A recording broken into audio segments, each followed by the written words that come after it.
नमस्कार। आज हमें इंदौर में नामांकन रैली यहाँ पे निकलने वाली है। आखिरी दिन 30 तारीख आज आखिरी दिन है। भीड़ आप देख सकते हैं। इधर बीजेपी का मंच यहाँ सामने लगा है और इधर से कांग्रेस की रैली नामांकन भरने के रूप में जा रही है कलेक्टर ऑफिस।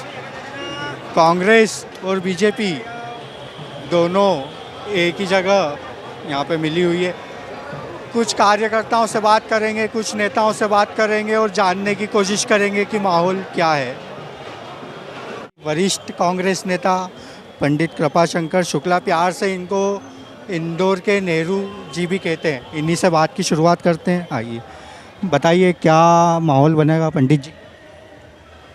आज कांग्रेस के उम्मीदवार कमलनाथ के नेतृत्व में मां अहिल्या का आशीर्वाद लेकर अपना फार्म भरने जा रहे हैं और चुनाव मैदान में उतर रहे हैं। इनको सही ढंग से आज जो कमलनाथ जी के नेतृत्व में अभी आ रहे हैं हमारे वरिष्ठ नेता, कौन हम सब लोग फार्म भरने जा रहे हैं और उसकी मांग कर रहे हैं कि जनता मां अहिल्या की नगरी की जनता बहुत सूझबूझ वाली जनता है। उन्हें सदा इंदौर में कांग्रेस को आशीर्वाद दिया है। अभी जो 17 तारीख को चुनाव होने जा रहे हैं उसमें पंजे पे बटन दबाकर कांग्रेस के उम्मीदवारों को अपना आशीर्वाद देंगे। यहाँ बहुत से बीजेपी के लोग भी खड़े हैं। आज कैलाश विजयवर्गीय को भी घबराहट है। वो कहीं राजनाथ सिंह को बुला रहा है हाथ जोड़ के। कल राजनाथ जी अभी साफ साफ से अपील कर रहा है कि आप कितनी विधानसभा जीतने की उम्मीद रखते हैं ये इंदौर जिले की? मध्य प्रदेश में कांग्रेस का बहुमत आएगा। इंदौर के अधिकांश लोग, सभी विधायक लोग जीतेंगे और कमलनाथ जी का हाथ मजबूत करेंगे। इंदौर मां अहिल्या की नगरी की लोग मतदाता जो हमारे कांग्रेस के उम्मीदवार हैं वो सेवा करेंगे। बहुत बहुत धन्यवाद बात करने के लिए। आपने देखा ही अभी वरिष्ठ कांग्रेस नेता से हमारी बात हुई। आइए कुछ और लोगों से बात करते हैं। दौलत पटेल जिला युवक कांग्रेस के अध्यक्ष हमारे साथ में, इन्हीं से बात की शुरुआत करते हैं और पूछेंगे कि माहौल क्या है। भाई साहब बताइए क्या माहौल बनेगा? जिस तरह का माहौल दिख रहा है मुझे तो ऐसा लगता है कि टीवी न्यूज़ चैनलों के आंकड़े भी फेल होने वाले हैं। कांग्रेस के जो विधायक है 170 के आसपास कांग्रेस की मध्य प्रदेश में सीटें आने वाली। जिस तरह का इंदौर का आज माहौल देखने को मिला, मुझे लगता है कि 9 में से 7 सीटों पर कांग्रेस पार्टी जीत दर्ज करेगी इंदौर जिले में। और ये जीतू पटवारी जी और सामने संजय शुक्ला और कैलाश विजयवर्गीय, इन सीटों पे क्या माहौल बने? संजय शुक्ला जी भी चुनाव जीत रहे हैं और जीतू पटवारी जी भी लगभग 40,000 प्लस से चुनाव जीत रहे हैं। जिस तरह का आज का माहौल था, राव विधानसभा से जीतू पटवारी जी राजेंद्र नगर के पास से पैदल आए। हजारों की संख्या में उनके साथ समर्थक और जो मतदातागण हैं वो उनके साथ पैदल नामांकन जमा करने के लिए यहाँ कलेक्टर ऑफिस तक पैदल आए। ये संजय शुक्ला जी के सामने बड़े नेता है, कद्दावर नेता है, हेवीवेट नेता है, महासचिव है। किस तरीके की रणनीति रहेगी कांग्रेस की? देखिए, रणनीति तो बहुत अच्छी है। ये चुनाव भाजपा और जनता के बीच है और आदरणीय संजय शुक्ला जी की मैं बात करूं, लगातार 5 साल वो अपने क्षेत्र में सक्रिय थे। कोरोना जैसा महाकाल था, ऐसे काल के अंदर संजय शुक्ला जी अपना घर परिवार छोड़कर, उनके घर में 3-3 लोगों को कोविड हो चुका था, फिर भी वो लगातार जनता के बीच में रहे और जनता की सेवा की, तो जनता उन्हें अपना आशीर्वाद जरूर देगी। सांवेर विधानसभा से भी रीना बोरासी जी का बहुत अच्छा माहौल बन चुका है। अगर आप इंटरनली पूरी बातचीत करोगे, वहाँ के मतदाताओं से बात करोगे, काम ही मेरा आम जनता से पूछ जी, तो आपको भी रुझान सामने आए होंगे। रीना बोरासी जी भी बहुत अच्छे वोटों से चुनाव जीतेगी। बहुत बहुत शुक्रिया बात करने के लिए। आपने सुना ही, अभी हमने दौलत पटेल जी से बात करी, जिला युवक कांग्रेस के अध्यक्ष है। आइए और बात करते हैं।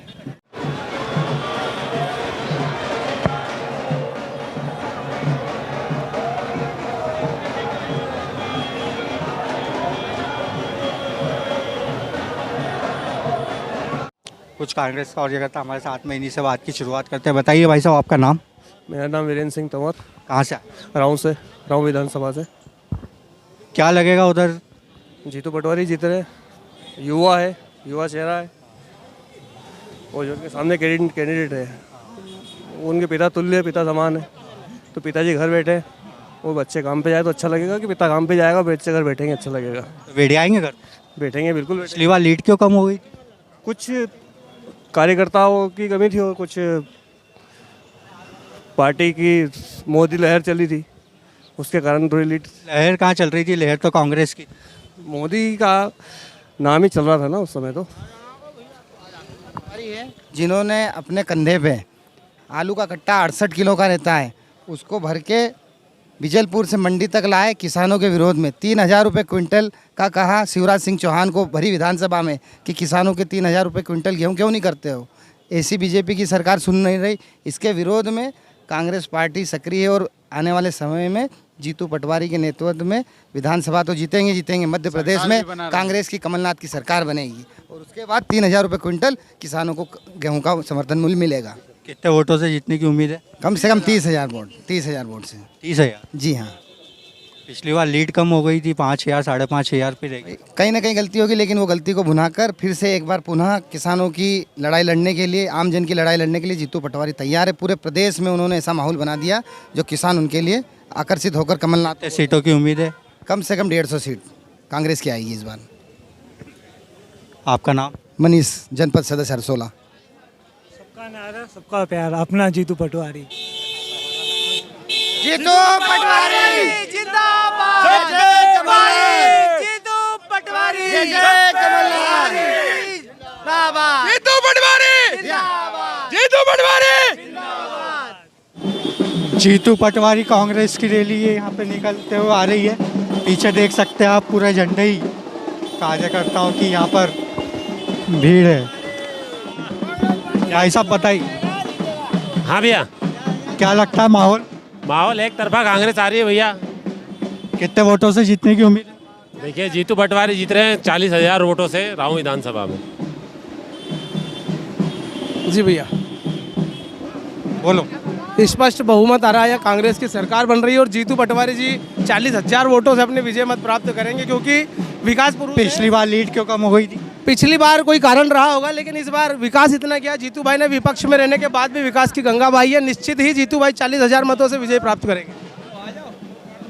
कुछ कांग्रेस कार्यकर्ता साथ में है, इन्हीं से बात की शुरुआत करते हैं और पूछते हैं कि माहौल क्या बनेगा। आप बताइए भाई साहब, आपका नाम?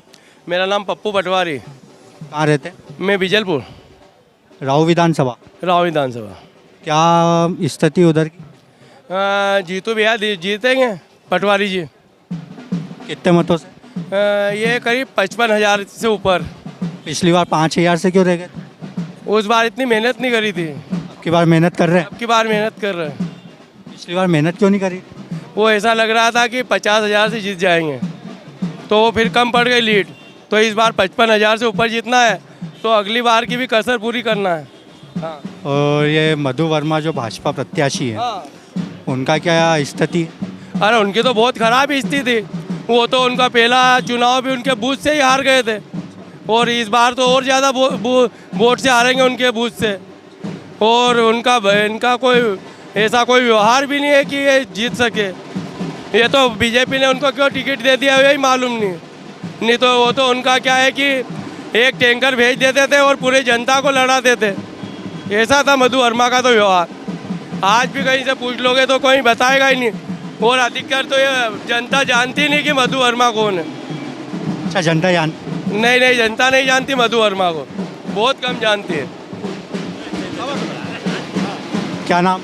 चमन डोंगरे। कहाँ रहते हैं? मैं बिजलपुर रहता हूँ। क्या स्थिति उधर की? जीतू तो कार्यकर्ता हो आप, तो बोलोगे कि यार हमारा नेता जीतेगा। एक्चुअल में क्या स्थिति? जीतू भैया का प्यार, सम्मान और परिवार जो है उनके लिए इस बार जो दुलार उनका है वो 55,000 वोटों से ऊपर की जो लीड इस बार रहेगी। जिस तरह से पिछली बार उन्होंने मेहनत करी और इस बार की मेहनत है उसमें ज़मीन आसमान का फ़र्क है। वो जो विकास उन्होंने हमारे राव क्षेत्र के लिए दिया है वो एक बहुत ही मतलब बहुत ही अच्छा है, और हर युवा उनको चाहता है। प्रदेश में सारे युवा उनको चाहते हैं। विद्यार्थी लगातार इस मध्य प्रदेश की छात्र विरोधी सरकार से पीड़ित है।